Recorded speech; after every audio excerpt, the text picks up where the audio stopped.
Hello दोस्तों, Nuwan cinema में आपका फिर से स्वागत है। आज मैं आपको एक ऐसी टीचर की कहानी सुनाने जा रहा हूँ जो अमीर बाप की औलाद से शादी करके ऐशो आराम करना चाहती है। बिना देरी के कहानी स्टार्ट करते हैं। कहानी की शुरुआत एक स्कूल से होती है जहाँ सारे टीचर्स मिलके एक टीचर जिसका नाम एलिजाबेथ है उसको फेयरवेल पार्टी दे रहे हैं। एलिजाबेथ बहुत खुश है क्योंकि उसका मंगेतर एक अमीर बाप का बेटा है जिसकी कमाई पे एलिजाबेथ खूब ऐश कर रही है। एलिजाबेथ जॉब से रिजाइन दे के घर आती है और देखती है कि सासू माँ घर आई हुई है। एलिजाबेथ पूछती है कि सासू माँ आप यहाँ कैसे। सासू माँ एलिजाबेथ का पत्ता काटने आई होती है क्योंकि उसे पता चल गया था कि ये लड़की मेरे बेटे से सिर्फ पैसों के लिए ही शादी कर रही है। एलिजाबेथ अपने मंगेतर को कहती है कि जानू मैं ऐसी नहीं हूँ। तो उसका मंगेतर पूछता है कि मेरा बर्थडे किस दिन है। एलिजाबेथ को ये याद नहीं होता कि उसके मंगेतर का आज बर्थडे है। ये सब बातें होने के बाद वो एलिजाबेथ को अपने घर से निकाल देते हैं। इसके बाद हम देखते हैं कि ना चाहते हुए भी एलिजाबेथ को वापस वही स्कूल ज्वाइन करना पड़ता है जहाँ से उसने कुछ दिन पहले रिजाइन दिया था। स्कूल में आते ही उसे एमी नाम की टीचर मिलती है। एमी एलिजाबेथ से दोस्ती करने की कोशिश करती है लेकिन एलिजाबेथ घमंडी किस्म की औरत है जिसके कारण दोनों की पहले दिन से ही दुश्मनी हो जाती है। दूसरी तरफ एलिजाबेथ को लिन नाम की टीचर मिलती है जिससे एलिजाबेथ की थोड़ी बहुत जमने लगती है। फिर लंच टाइम एलिजाबेथ लिन को बताती है कि उसे टीचिंग बिल्कुल भी पसंद नहीं है। वो ये भी कहती है कि आजकल की पापा की परियों ने कंपटीशन बढ़ा दिया है। मैं अपनी ब्रेस्ट सर्जरी करवा के किसी अमीर लोंडे को पटा लूंगी और फिर ये सड़ियल जॉब छोड़ दूंगी। स्कूल के बाद एलिजाबेथ हॉट चिक बन के क्लब में भी जाती है कि शायद उसे कोई अमीर मुर्गा मिल सके, लेकिन ऐसा नहीं होता। क्लब में ज्यादा टल्ली होने के कारण एलिजाबेथ की नींद पूरी नहीं हो पाती जिसकी वजह से एलिजाबेथ अपनी पहली क्लास में ही स्टूडेंट्स को टीवी पर मूवी लगा के खुद सो जाती है। लंच टाइम एलिजाबेथ पर लाइन मारने एक जिम टीचर रसल आता है। क्योंकि रसल एक गरीब का बच्चा है तो एलिजाबेथ उसे घास भी नहीं डालती। रसल फिर वहाँ से चला जाता है। रसल के बाद एमी एलिजाबेथ के पास दोस्ती करने दोबारा आती है लेकिन एलिजाबेथ एमी को कहती है कि एक म्यान में दो तलवारें नहीं आ सकती और ये कह के एलिजाबेथ वहाँ से चली जाती है। एमी फिर एलिजाबेथ को नीचा दिखाने का ठान लेती है। इधर एलिजाबेथ देखती है कि स्कूल में कोई नया टीचर आया है जिसने महंगी महंगी चीजें पहनी हुई हैं। ये देख के एलिजाबेथ जल्दी उसके पास जाती है। टीचर का नाम स्कॉट होता है और वो यहाँ थोड़े दिन के लिए एज ए सब्स्टिट्यूट टीचर आया होता है। एलिजाबेथ स्कॉट के सामने नंबर बनाने के लिए उससे बातें करने लग जाती है और बातों बातों में एलिजाबेथ को पता चल जाता है कि स्कॉट का हाल ही में ब्रेकअप हुआ है और अब स्कॉट सिंगल है। स्कॉट एलिजाबेथ को अपनी एक्स की फोटो दिखाता है जो कि बहुत सेक्सी होती है और उसकी ब्रेस्ट भी बड़ी होती है। ये देख के एलिजाबेथ अपनी ब्रेस्ट सर्जरी जल्दी करवाने की ठान लेती है लेकिन जब वो डॉक्टर के पास जाती है तो उसे पता चलता है कि सर्जरी पूरे $10,000 से होनी थी लेकिन एलिजाबेथ के पास तो फूटी कोड़ी भी नहीं थी। फिर एलिजाबेथ पैसों का जुगाड़ करने में लग जाती है। वो अपने सारे रिलेटिव्स को यहाँ तक कि अपने एक्स को भी कॉल करती है लेकिन सभी उसे पैसे देने से मना कर देते हैं। एलिजाबेथ को सारे दरवाजे बंद होते दिखाई देते हैं। तभी क्लास की एक स्टूडेंट एलिजाबेथ को कहती है कि इस हफ्ते उनकी क्लास कार वॉश के लिए जा रही है, अगर आप आना चाहें तो आ सकती हैं। लेकिन एलिजाबेथ मना करती है। लड़की ये भी बताती है कि पिछली बार एमी ने $6,000 बनाए थे। पैसों का नाम सुनते ही एलिजाबेथ के कान खड़े हो जाते हैं। वो कार वॉश के लिए मान जाती है। एलिजाबेथ प्रिंसिपल के पास जाती है और उसे अपनी मीठी मीठी बातों में फंसा के एमी को रिप्लेस करके कार वॉश के लिए खुद का नाम असाइन कर लेती है। फिर आता है कार वॉश का दिन। एलिजाबेथ छोटे छोटे कपड़े पहन के आती है जिसे देख के बुड्ढे को भी जवानी चढ़ जाए। एलिजाबेथ कार वॉश करते करते खुद के ऊपर भी पानी गिराती है। ये देख के कार वॉश के लिए भीड़ लग जाती है। कार वॉश के बाद एलिजाबेथ पैसे गिनती है तो इस बार कलेक्शन $9,000 हो जाती है। एलिजाबेथ को पैसे गिनते एमी देख लेती है। एमी को लगता है कि एलिजाबेथ पैसे खा जाएगी जिसकी वजह से एमी प्रिंसिपल को शिकायत करती है कि एलिजाबेथ ने कार वॉश के पैसों में गड़बड़ी की है। लेकिन प्रिंसिपल उसे कहता है कि एलिजाबेथ ने तुम्हारा रिकॉर्ड तोड़ दिया है, इस बार उसने $7,000 की कलेक्शन की है। ये सुन के एमी चुप कर जाती है। एलिजाबेथ ने दोस्तों $2,000 की हेराफेरी कर ली होती है। एमी लेकिन शांत बैठने वाली नहीं थी। फिर कैंटीन में एलिजाबेथ और स्कॉट बात कर रहे होते हैं। वहाँ एमी आके जानबूझ के स्कॉट के सामने एलिजाबेथ की ब्रेस्ट सर्जरी की बात कर देती है। एमी को लगता है कि स्कॉट ये सुन के डिसअपॉइंट होगा लेकिन स्कॉट को ये सुन के अच्छा लगता है। वो कहता है कि हमें खुद को चेंज करते रहना चाहिए। फिर स्कॉट वहाँ से चला जाता है लेकिन अब एमी एलिजाबेथ के रडार पर आ चुकी थी। सर्जरी वाली बात बता के एमी ने एलिजाबेथ से पंगा ले लिया था। सीन शिफ्ट होता है और हम एलिजाबेथ को पेरेंट्स टीचर मीटिंग अटेंड करते हुए देखते हैं जहां एलिजाबेथ को पैसों का जुगाड़ होता दिखाई देता है। असल में कुछ पेरेंट्स ने एलिजाबेथ को एक्स्ट्रा मनी दी थी ताकि उनके बच्चों को वो ज्यादा ध्यान दे सके। ये देख के एलिजाबेथ ने सभी पेरेंट्स से चंदा इकट्ठा कर लिया। अब एलिजाबेथ को सब कुछ ठीक होता दिखाई देता है। फिर सीन शिफ्ट होता है। स्कूल में क्रिसमस पार्टी चल रही होती है। रसल फिर से एलिजाबेथ पर लाइन मारने आता है, लेकिन इस बार भी एलिजाबेथ उसे इग्नोर करती है। लेकिन रसल कहता है कि वो हार नहीं मानेगा।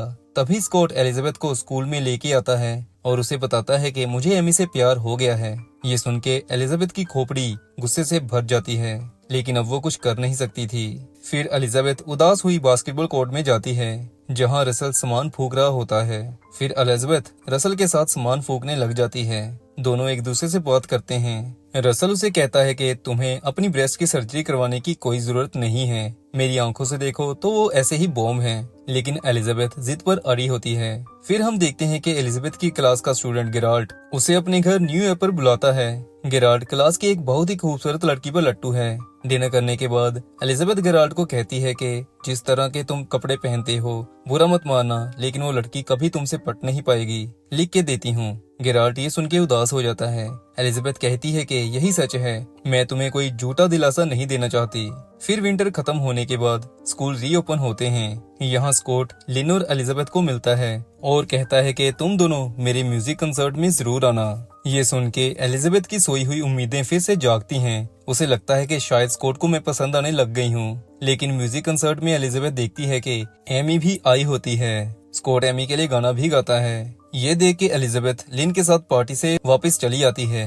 एलिजाबेथ गुस्से में होती है। वो लिन को कहती है कि एक बार मेरे पास पैसे आ जाएं, फिर मैं बड़ी ब्रेस्ट के साथ कई अमीर लोंडों को पटा लूंगी। इस पर लिन उसे बताती है कि स्टेट में स्कूल की एनुअल परफॉर्मेंस का टेस्ट होता है। जिस क्लास की परफॉर्मेंस सबसे अच्छी होती है उसके टीचर को $5700 एज ए गिफ्ट दिए जाते हैं। इतने पैसे सुन के एलिजाबेथ का सर घूम जाता है। वो लिन से पूछती है कि तुमने ये बात मुझे पहले क्यों नहीं बताई, एनुअल टेस्ट नजदीक था। फिर अगले दिन नए अंदाज से बिल्कुल रेडी होके एलिजाबेथ क्लास में आती है और बच्चों को पढ़ाने लग जाती है। बहुत मेहनत करने के बाद जब एलिजाबेथ क्लास का टेस्ट लेती है तो कोई भी अच्छा परफॉर्म नहीं कर पाता। इसका कारण ये था कि पूरे साल एलिजाबेथ बच्चों को मूवीज दिखाती रही। अब इतने कम टाइम में मार्क्स अच्छे लाना बच्चों के लिए मुश्किल था। एलिजाबेथ ये बात समझ चुकी थी।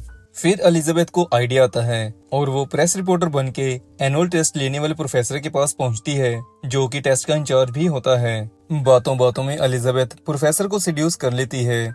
फिर प्रोफेसर उसे अपने ऑफिस लेके आता है, जहां उन्होंने इंटीमेट होना है। लेकिन एलिजाबेथ प्रोफेसर को बेहोशी की दवाई देके बेहोश कर देती है और एनुअल टेस्ट ढूंढ के उसकी कॉपी बना लेती है।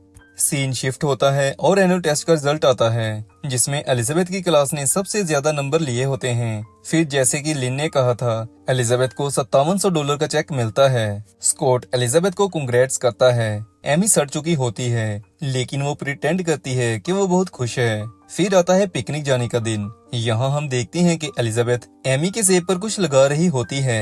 एमी क्लास में आती है और सेब खा जाती है। लेकिन दोस्तों, एलिजाबेथ ने सेब पर ऐसे पत्ते लगाए होते हैं जिनसे एमी को एलर्जी है, जिससे एमी का फेस पूरा खराब हो जाता है और वो पिकनिक पर जाने से मना कर देती है। एलिजाबेथ के पास अब मौका होता है स्कॉट को अपने जाल में फंसाने का। इधर एमी को क्लास के एक बच्चे ने बताया होता है कि एलिजाबेथ क्लास में ड्रग्स लेती है। एमी इसका पता लगाने एलिजाबेथ के टेबल को चेक करने लगती है, लेकिन एक ड्रॉर बंद होता है। बिना चाबी के वो खुल नहीं सकता था। फिर एमी नकली चाबियां बनाने वाले को लाती है, जो टेबल का ड्रॉर खोल देता है। एमी को यहाँ ड्रग्स के साथ साथ एनुअल टेस्ट की कॉपी भी मिलती है, जिसे लेकर एमी प्रिंसिपल के पास जाती है और उसे कहती है कि एलिजाबेथ ने चीटिंग की है और उसे आपको इस स्कूल से निकालना होगा। इस बार प्रिंसिपल कहता है कि एलिजाबेथ को सजा देने के लिए सबूत तो हैं, लेकिन एक विटनेस की भी जरूरत होगी जिससे इल्जाम साबित किया जा सके। एमी फिर वही प्रोफेसर के पास एलिजाबेथ की फोटो लेके जाती है, जिसके साथ टपाटप के नाम पर धोखा हुआ था। प्रोफेसर एलिजाबेथ की फोटो देख के उसे रिकॉग्नाइज कर लेता है। एमी उसे कहती है कि तुमने इसका साथ दिया है टेस्ट को चोरी करने में, अगर तुम गवाही दे दो तो मैं तुम्हारा नाम कहीं नहीं लूंगी। ये सुन के प्रोफेसर मान जाता है। दूसरी तरफ एलिजाबेथ स्कॉट को फाइनली सेड्यूस कर लेती है और फिर दोनों कमरे में जाके एक दूसरे के करीब आते हैं। एलिजाबेथ जानबूझ के अपनी स्कॉट के साथ वॉइस रिकॉर्डिंग कर लेती है, जो कि वो एमी को सेंड करती है। लेकिन जब एलिजाबेथ स्कॉट के साथ रूम में होती है, उसे कुछ ठीक नहीं लगता। फिर एलिजाबेथ अपने कमरे में जाने लगती है। रास्ते में उसे रसल मिलता है। एलिजाबेथ रसल को ड्रिंक के लिए पूछती है, लेकिन अब रसल इंटरेस्टेड नहीं होता, वो ना करता है। फिर अगले दिन पिकनिक के टाइम गेराल्ट उस लड़की को प्रपोज कर देता है जिसका एलिजाबेथ ने कहा था कि वो तुमसे नहीं पटने वाली। वो लड़की गेराल्ट की बेइज्जती कर देती है, जिससे गेराल्ट दुखी होकर वहां से भागता है। ये देख के एलिजाबेथ गेराल्ट को रोकने की कोशिश करती है। फिर गेराल्ट एक कमरे में जाके बैठ जाता है, जहां एलिजाबेथ उसे समझाती है कि वो लड़की तुम्हारे लायक नहीं है, तुम्हें खुद को इम्प्रूव करना होगा। गेराल्ट को खुश करने के लिए एलिजाबेथ उसे अपनी ब्रा निकाल के देती है और उसे ये सबको दिखाने को कहती है। जब गेराल्ट वापस आके बच्चों में बैठता है तो एलिजाबेथ सभी को कहती है कि मैंने गेराल्ट को एक लड़की के साथ पकड़ा है, कोई भी ये बात नहीं मानता। इस पर गेराल्ट सभी को बुरा दिखाता है। ये देख के सभी का सिस्टम हिल जाता है और गेराल्ट हीरो बन जाता है। रसल भी वहाँ होता है। वो समझ जाता है कि ये बुरा किसी और की नहीं एलिजाबेथ की है। वो एलिजाबेथ को कहता है कि ये काम तुमने अच्छा किया। एलिजाबेथ मानती नहीं कि ये ब्रा उसकी है, पर रसल कहता है कि मैं देख पा रहा हूँ कि तुमने ब्रा नहीं पहनी। अभी दोनों बातें ही कर रहे होते हैं, तभी वहाँ एमी आ जाती है, जो एलिजाबेथ को कहती है कि मैंने तुम्हारी चोरी पकड़ ली है, अब तुम्हें जेल जाने से कोई नहीं रोक सकता। एमी बहुत कॉन्फिडेंट होती है कि उसने एलिजाबेथ की गेम बजा डाली है, लेकिन एलिजाबेथ इतनी आसानी से पकड़े जाने वाली चीज नहीं थी। फिर एलिजाबेथ अपने अपार्टमेंट में रह रहे एक बंदे को थोड़े पैसे देती है और कुछ तस्वीरें देती है और प्रोफेसर के पास भेज देती है। प्रोफेसर जब तस्वीरें देखता है तो उसकी फटके चार हो जाती है, क्योंकि उस रात एलिजाबेथ ने प्रोफेसर को बेहोश करके उसकी न्यूड पिक्स खींच ली थी। फिर एलिजाबेथ को गलत प्रूफ करने के लिए प्रोफेसर को प्रिंसिपल बुलाता है, लेकिन प्रोफेसर कहता है कि वो एलिजाबेथ को जानता भी नहीं है, जिसके साथ एलिजाबेथ बच जाती है। लेकिन एलिजाबेथ प्रिंसिपल को कहती है कि उसे पता चला है कि स्कूल में कोई टीचर ड्रग्स यूज करती है, जिसके बाद स्कूल में पुलिस बुलाई जाती है और एमी के डेस्क में से ड्रग्स मिलती हैं जो एलिजाबेथ ने वहां रखी थी। एमी कहती है ये ड्रग्स उसके नहीं हैं, लेकिन प्रिंसिपल उसका ट्रांसफर किसी गंदे से स्कूल में कर देता है। ये सब होने के बाद एलिजाबेथ अब बदल चुकी है। उसने पैसे के पीछे भागना छोड़ दिया है और ब्रेस्ट बॉडी करने का भी आइडिया ड्रॉप कर दिया है। मूवी के लास्ट में हम देखते हैं कि एलिजाबेथ फाइनली रसल को डेट करने के लिए हाँ कर देती है, जिसके बाद दोनों किस करते हैं और ऐसे दोस्तों मूवी समाप्त हो जाती है। मूवी एक्सप्लेनेशन अगर अच्छा लगा हो तो चैनल सब्सक्राइब जरूर करिएगा।